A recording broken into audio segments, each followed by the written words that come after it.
नमस्कार, nation India में आपका स्वागत है। मेरा नाम है विपिन बेबाक। राजस्थान के पूर्व डिप्टी सीएम सचिन पायलट और सीएम अशोक गहलोत के बीच की तल्खियां फिर उजागर होने लगी हैं। प्री बजट बैठक में गहलोत ने पायलट को इशारों में कोरोना तक कह दिया। अब सचिन ने भी इशारों में ही हमला बोलना शुरू किया है। महाराजा कॉलेज में लाइब्रेरी के उद्घाटन समारोह में पहुंचे पायलट ने इशारों में गहलोत पर खूब कटाक्ष किया। उन्होंने कहा कि मैंने राजनीति में मेरे स्वर्गीय पिताजी से बहुत कुछ देखा और सीखा है। राजनीति के अखाड़े में बड़े बड़ों को पटखनी देते हुए उन्हें देखा है।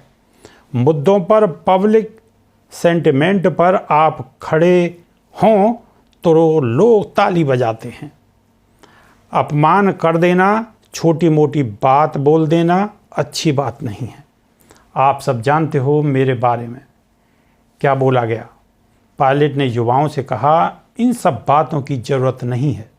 मैं कोई प्रोफेसर नहीं हूँ, आपसे बड़ा हूँ। मेरा दायित्व तो बनता है आपको सही बात बोलूँ, आपके संस्कारों को जगाऊँ। आपकी फितरत ऐसी होनी चाहिए कि आप लोगों का मान सम्मान करो, लोगों को इज्जत दोगे तो इज्जत मिलेगी। युवाओं की तकदीर बदलने के लिए हमें किसी की दया भी नहीं चाहिए।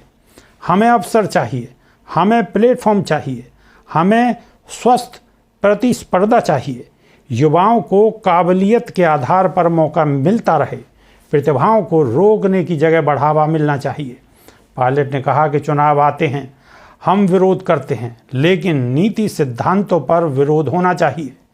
पिछले 5 दिनों से मैंने केवल मुद्दों पर भाषण दिया है, किसी पर व्यक्तिगत आरोप नहीं लगाया।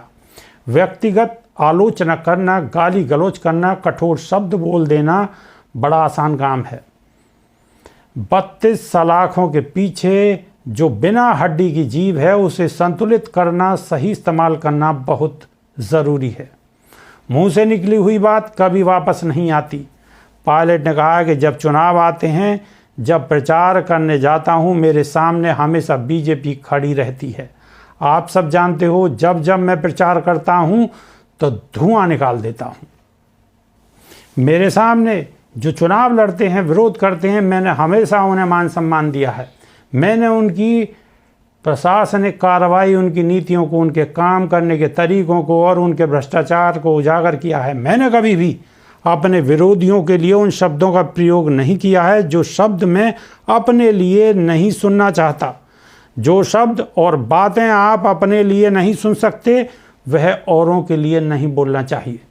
पायलट ने कहा कि इस पार्टी ने हमें बहुत कुछ दिया है, उसको हम लगातार मजबूत करने का काम करें। 2014 में पहली बार राहुल गांधी और सोनिया गांधी ने मुझे प्रदेश अध्यक्ष बनाया था। उस समय हमारे केवल 21 विधायक रह गए थे। 5 साल हमने मिलकर काम किया। पायलट ने फिर युवाओं से पूछा, 5 साल कांग्रेस अध्यक्ष रहते हुए मेहनत में कोई कमी दिखी, संघर्ष में कोई कमी दिखी, रगड़ाई में कोई कमी दिखी? युवाओं ने हर बार जवाब दिया, कोई कमी नहीं दिखी। पायलट ने कहा, छात्रों, नौजवानों के भविष्य के साथ जो भी खिलवाड़ करेगा, मैं उसके विरोध में खड़ा मिलूंगा, मैं उसका विरोध करूंगा। न्याय मिलना चाहिए और न्याय मिलते हुए दिखना भी चाहिए। मेरी पार्टी ने मुझे बहुत कम उम्र में मौके दिए हैं। मैं 26 साल की उम्र में संसद में चला गया था। उन्होंने कहा कि मैं जब अध्यक्ष बना, जितने भी नगर पालिका के चुनाव हुए, पंचायत समिति के चुनाव हुए, उस वक्त मैंने 40% टिकट उन लोगों को दिए जिनकी उम्र 40 साल से कम थी। मैंने बहुत सारे नौजवानों को विधानसभा तक पहुंचाने का प्रयास किया। कामयाब तो भगवान करवाता है, मौका देना अलग बात होती है। हमें अपने से कम उम्र के नौजवानों को मौका देना पड़ेगा। पायलट ने कहा कि न्यूजीलैंड की प्रधानमंत्री जेसिंडा को सलाम करना चाहता हूं। दुनिया की सबसे कम उम्र की पीएम थी। 42 साल की उम्र में उन्होंने पद छोड़ने की घोषणा कर दी। जब उन्होंने लगा कि पब्लिक रेटिंग में कुछ नंबर कम आए, तो उन्होंने टेलीविज़न पर आकर इस्तीफा देने की घोषणा कर दी। कहा अब पार्टी के लिए काम करूंगी। हम सबको आने वाली पीढ़ी का सोचना चाहिए। आप सब युवाओं को सोचना चाहिए। अभी के लिए सिर्फ इतना ही। नमस्कार।